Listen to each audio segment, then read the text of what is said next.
그야말로 정말 환상적인 분위기 속에서 저희가 수업을 듣게 됐는데요. 지난 시간에는 한국 이 고대 문화 예술에 관련된 얘기를 해주셨잖아요. 오늘은 조선시대 예술에 관한 얘기를 듣지 않을까 생각이 드는데요. 그 조선시대 미술 중에서도 회화, 그 중에서도 조선회화의 양대 거장 겸재정선과 단원 김홍도의 대표작을 가지고 우리 K컬처의 뿌리를 여러분들하고 한번 점검해 보겠습니다. 와.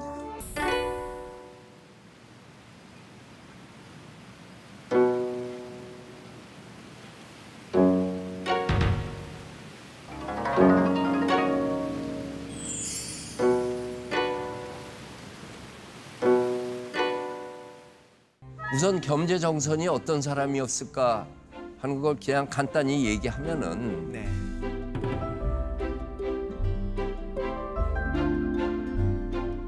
숙종 때 태어나서 영조 때 돌아가시는데 양반은 양반인데 몰락한 가문의 집안이었어요. 13살 때 아버지 여의고 늙은 어머니를 모시고 근근히 살면서 근데 이분이 같은 동네에 살고 있는 당대 최고 권력가 안동김 씨들하고 친하고 안동김 씨 김창업에게 들어가서 배우기 시작을 해요. 공부를 하고 시도 배우고. 그래서 결국은 그 집안 도움으로 38살 때 세자 이기사라고 하는 벼슬을 얻어요. 세자 이기사라고 하는 것이 뭐냐면은 왕세자가 어디에 외출할 적에 야 세자님 납신다 비켜라 비켜라 그 소리 하는 사람이야. 그러니까 앞잡이였네, 앞잡이. 뒤를 비키시오 하는 분이죠. 비키시오 하는 그 최하위직이라고 할까. 쉿보를 늦게 하셨어요. 38에 취직을. 늦게 했어요. 했네요. 그렇다고 해서 이분은 화가가 될 수도 없었어요. 도화서 화원은 중인 출신들이 하는 거지 양반이 하는 게 아니었잖아요. 아 진짜? 도화서 화원이 되려고 하면은 신분이 양반 신분은 안 붙여요. 중인 신분이 하는 거죠. 더군다나 조선 시대의 그 양반 사회 속에서는 선비들이 잡기에 빠지는 것은 금해야 한다고 하는 게 있었잖아요. 소문만 해야죠. 완물상지라고 그러죠. 쓸데없는 물건을 가지고 노는데 정신이 팔려서 큰 뜻을 읽는다. 이 조선 초기에는 더욱 심해가지고 그림 그려달라고 그러면은 그건 잡지게 할 일이지 내가 할 일 아니다 하고서는 거부하기도 하고. 근데 선생님 약간 사군자는 약간 선비의 도로 막 치잖아요. 그렇죠. 맞아. 그거는 그거대로 취미로서 문이나 사군자 이런 거는 인정을 하면서도 직업으로 한다든지 몰입하는 거에 대해서는 항상 경계를 해왔어요. 그런 분위기 속에서 겸재정선은 내 비록 환쟁이라 불릴지라도 나는 그림을 그리겠다.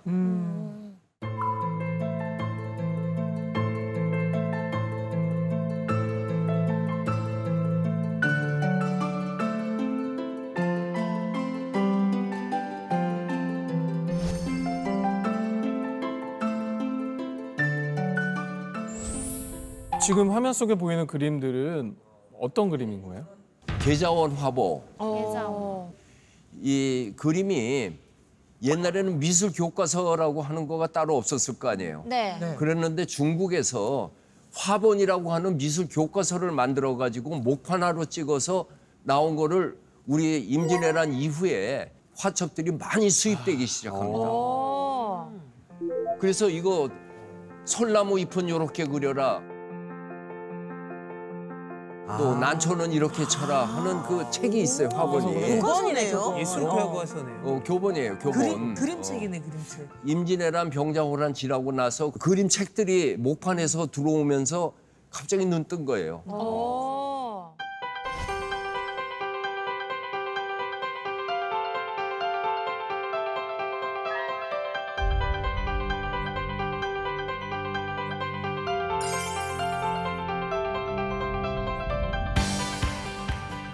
그 화본들이 들어오면서 문화적인 충격을 받고 그리고 겸재정선에 들어왔을 적에는 사회적 분위기가 중국에서 발달돼 있는 거 그것을 모방하는 것보다 나를 그려야겠다. 나를 주제로 하겠다는 주체의식이 확 일어나게 됩니다.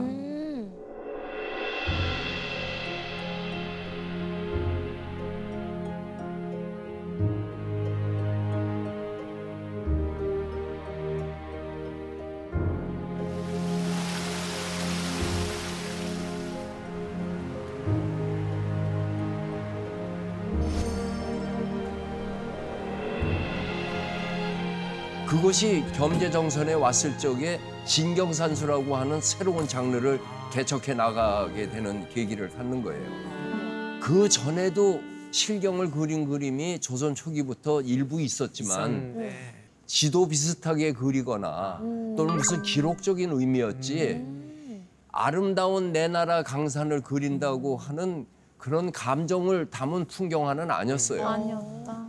그랬는데 겸재정선은 그거를 담아내기 시작을 한 거예요. 그래가지고 와, 진짜 이분이 멋있다. 완성했다고 생각되는 게 59세 때 그린 금강전도.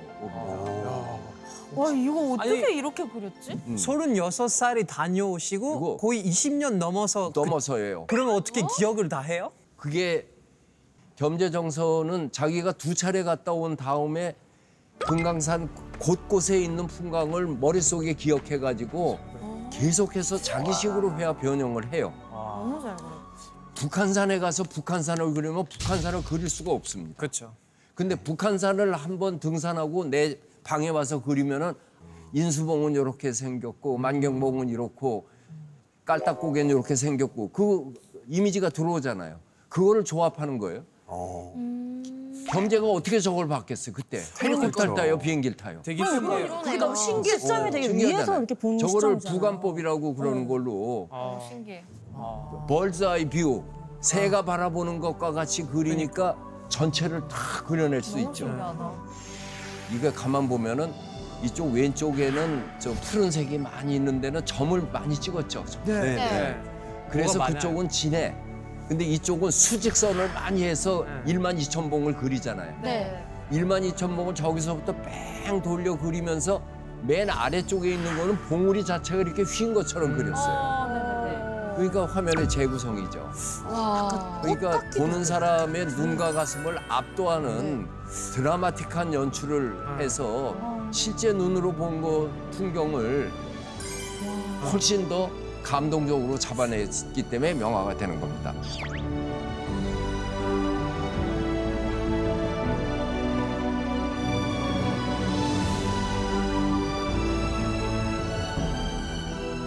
핍진하다라는 거는 박진감이 있다, 실물에 가까이 갔다는 뜻이고 신운이 감돈다고 하는 거는 영혼, 정신이 막 이렇게 도는 것 같다.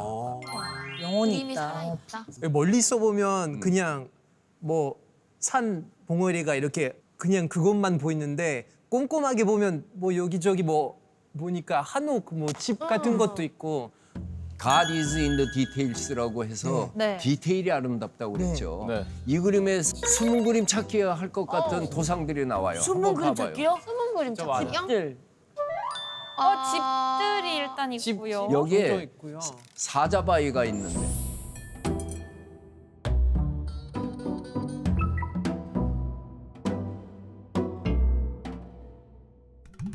사자바위. 저기요. 아, 보이죠? 사자바위. 저기요. 아, 보이죠? 저거. 그렇죠. 가운데 요거. 거기 이거, 보이죠? 사자 튀어나와 있는 것 같은 거. 어. 주먹 그리고 쥐고 있는 것 같은 거. 보덕굴이라고 바지랑대 위에 정자가 있는 게 있어요. 정자요? 정자가. 요 사자바위에서 오른쪽으로 가면 계곡에 아 저기 저기 있죠. 위에 집 하나가 바위 사이에 싹 들어와 있죠. 여기. 네, 그거요. 아, 요거. 저거다. V자에 맞아, 여기 있는 그렇죠. 거. 야, 그게 저게 정자야? 보덕굴이 7.2m 바지랑대 위에다가 아슬아슬하게 정자를 했는데 그거를 거기다 그려놨어요. 그러니까 되게 디테일이 저 많네. 위에 보면 맞아요. 부처님 한 분 있죠. 어디요? 맨 위에. 저기 위에. 많이 얘기하는 다 보이네. 보인다. 저 위에. 네. 있다. 얘기하니까 있죠. 뒤에 그게- 아우라가 이렇게 싹 쳐진 것처럼 있잖아. 네. 그게 묘길상이라고 하는 거예요. 선생님이에요? 내가 저 금강산 갔을 적에 저 위에 있는 불상 옆에서 찍은 거예요. 저는 그림 속에 계신 줄. 저는 다이나믹 듀오의 개콘 줄 알았어. 나도.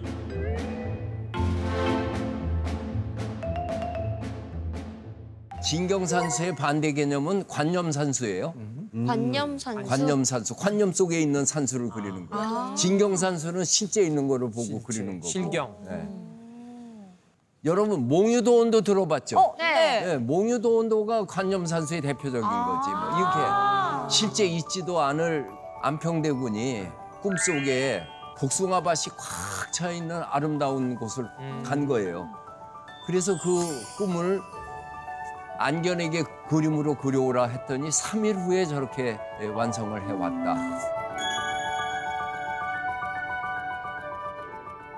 이전의 산수화들은 사실 또 중국의 영향을 많이 받았을 거 아니에요? 많이 받았죠. 조선 300년 역사 속에 조선적인 산수화를 그린 것은 겸재정선에서 비롯했다고 해야 한다. 획기적이네요. 그러니까 뭔가 한 가지 형식과 그 사조를 만들어낸다는 게 쉽지 않잖아요. 우리가 피카소를 위대하다고 하는 게 바로 그런 데 있는데. 와왔던 장르를 잘 그린다는 거는 그냥 하면 되는 거예요. 네. 근데 여태까지 하지 않았던 것을 새롭게 한다고 하는 거는 네. 새로운 창조잖아요. 이게 위대한. 네. 프랑스의 평론가 중에 알랭 주프라라고 하는 분이 있어요. 미테랑 대통령의 그 자문도 했고 이분이 한 얘기예요. 의식의 혁명 없이 시각의 혁명은 이루어지지 않는다. 알아야 이 보인다. 보는 알아야 본다 아는 이거예요. 만큼 보는 근데 의식의 혁명이 일어나면은 시각의 혁명이 일어나고 시각의 혁명이 일어난 다음에는 손의 혁명이 따라줘야지 새로운 것이 창출되는 거예요. 기술이 또 받쳐줘야 그렇죠. 된다. 받쳐줘야 한다고 테크닉이. 그렇구나. 진짜. 와 멋있다. 와 멋있어요. 프로다운 얘기네. 맞는 파비앙 들어봤어요? 알랭 주프로와? 아 저는 아마 태어나기 전 그 시대라서 정선도 태어나기 전 사람인데 알잖아. 할 말이 없네요. 네. 그런데 정선은 다른 화가에 비해서 굉장히 많은 작품을 아, 그랬어요? 남기셨더라고요. 그랬죠. 그 유난히 다작을 한 이유가 있어요? 아 이분의 뭐 습성이었는지 하여튼 무지하게 많이 그려서 네. 겸재가 보낸 편지가 한 통 남아 있는데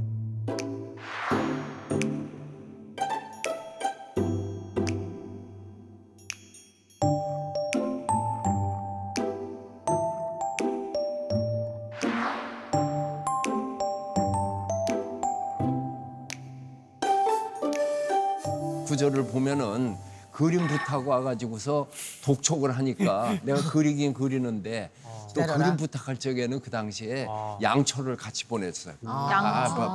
전등불이 없으니까 그거 키워 그리라고. 불 켜고서 그리라고. 마감 시간 정해주면. 마감 시간 약간 주문을 받는 그런 거네요. 네. 선생님, 근데 편지 내용을 보면 되게 부탁이 많았던 모양이에요. 네, 그렇죠. 그만큼 그 당시에도 이미 인기가 너무 많았죠. 또 것 같은데요. 어떤 편지를 보면은 그림 값도 얼마를 준다 하는 것도 나옵니다. 단가가 어느 정도? 그래 맞아. 단가 나오나요? 단가. 신랑이면 세지 않아? 역관들이 사신이 중국 갈 적에 통역관이 같이 가잖아요. 네. 네. 그 사람들이 중국에 갈 적에는 무슨 선물을 가져가야 될 거 아니에요. 네. 그 선물 갈 적에 뭐 토산품을 가져가기도 하지만은 문화적으로 여기 그림이나 글씨를 이렇게 갔는데 겸재 그림을 많이 가져간 거예요. 와.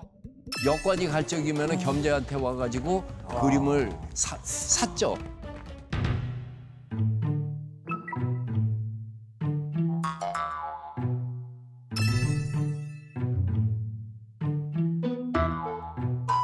한장을 줘야 그림 한 장 받을 수 받았다. 너무 비싸요 선생님. 진짜 웬만한 사람들이 그걸 가져가면은 받는 사람이 그림을 아는 사람은 좋다고 그랬을 거 아니겠어요. 입소문 났어. 선물하는 사람들이.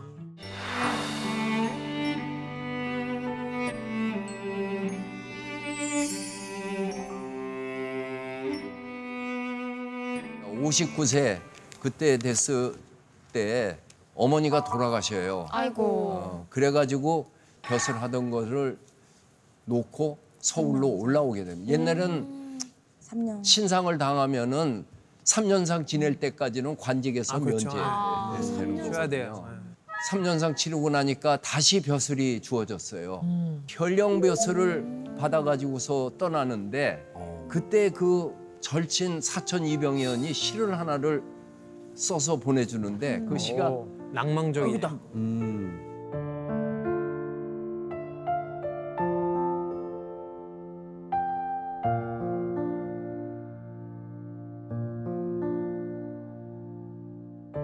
하는 뒷모습 보면서 쓴 그게 시예요. 이제 더 해석을 너무 하면은 애틋하다. 애틋하네. 왕망천이라고 하는 거는 망천에 살고 있는 당나라 때 왕유라는 사람인데 시하고 그림을 둘을 잘 그려가지고 그 사람 그림 옆에는 그 사람의 멋진 시가 쓰여 있단 말이에요. 그러니까 둘이 겸재가 그림 그리고 사촌이 시를 써야 왕유처럼 되는 건데. 네? 그렇구나.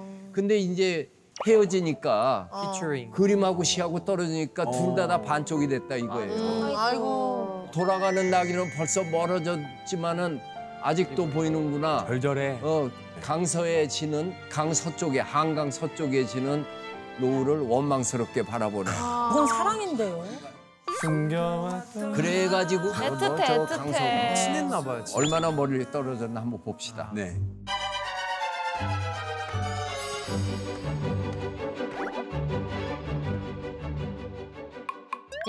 저야. 잠깐만요. 촌. 가양동이야, 가양. 뭐예요?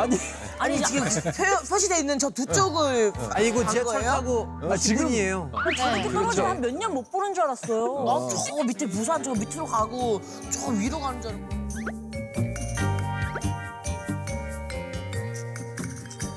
그래도 그 당시에는 보고 싶어도 행장을 체류해 가는 거 아니에요. 그렇죠. 그리고 지금처럼 휴대폰이 있던 것, 휴대전화가 있던 것도 아니고. 맨날 카톡하는 사이였는데. 근데 그게 너무 귀엽다. 귀여워. 뭔가. 또 진짜 여기에서 구름의 멋진 수는 일이 일어나는데 네. 시화상관이라고 해서 시와 그림을 서로 바꿔보자. 물물 내가 교환? 시를 써서 보내면은 너는 그림을 그려주고 우와. 당신이 교환일기. 그림을 그려오면 내가 거기에 시를 쓰겠노라 해서 화첩을 만든 게 시화상관죠. 아니 교환일기였어. 되게 좋은 물물 교환. 기획인데요.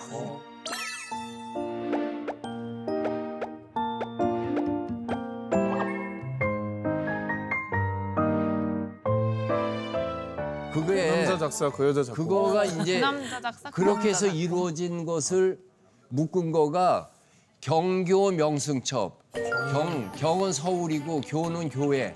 서울 교회의 명승을 묶어놓은 그림첩이라고 하는 것이 상하 두 책으로 돼 있는데 예. 남산에 뜨는 해 그림이 있어요. 목멱조돈이라고 이거야. 우와, 저 되게 우와.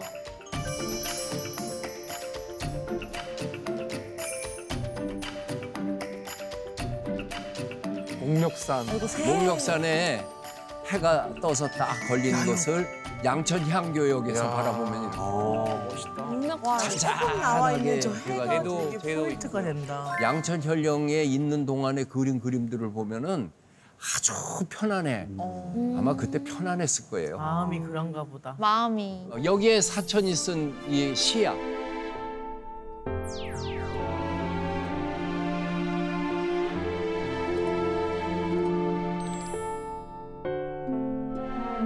사천 이병현이라는 사람은 말하는 걸 쓰면 시라고 그랬는데 시 써온 거 보면은 지금 저기에 아침마다 나와서 우뚝 앉으면 그러니까 겸재가 저렇게 앉으면은 남산에 해 떠오는 거를 이렇게 보겠지. 몽글몽글한데요.